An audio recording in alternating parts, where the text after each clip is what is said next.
আসসালামু আলাইকুম। আজকে আপনাদেরকে দেখাবো কিভাবে লাউয়ের বিচি দিয়ে এই মজাদার ভর্তাটি বানাতে পারবেন। তো প্রথমে আমি একটা লাউ কেটে সেখান থেকে বিচিগুলো আলাদা একটা বাটিতে নিয়ে নিয়েছি, আর এখানে 2টা টাকি মাছ ভালো করে ভেজে নিচ্ছি।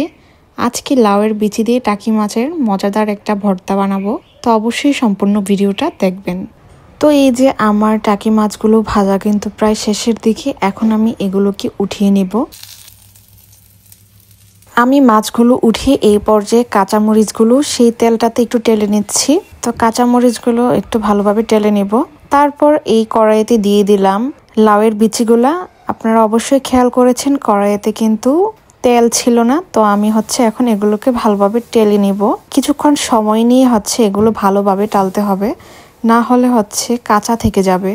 এই যে দেখুন লাউয়ের বিচিগুলা কি সুন্দর করে টালা হয়ে গিয়েছে, এটা দেখলে আপনারা বুঝতে পারবেন। তো এই পর্যায়ে আমি চুলাটা বন্ধ করে দিব।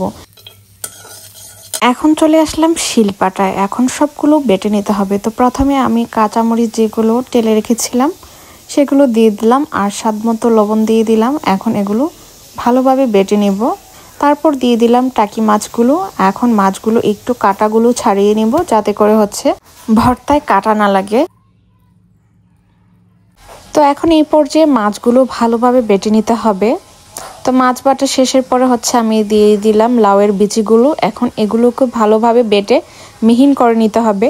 এখন দিয়ে দিলাম বরহজের পাতা, আর এগুলো থেকে খুব ভালো স্মেল আসে। ভর্তায় যত বেশি এই পাতা দিতে পারবেন ভর্তার স্মেলটা আরও তত বেশি ভালো আসে। তো আমি ওগুলো বেটে মিহিন করে নিলাম। আর লাস্টে দিয়ে দিলাম পেঁয়াজ কুচি। পেঁয়াজ কুচির পরিমাণটা একটু বেশি দিবেন, তাহলে ভর্তার টেস্টটা ভালো আসে।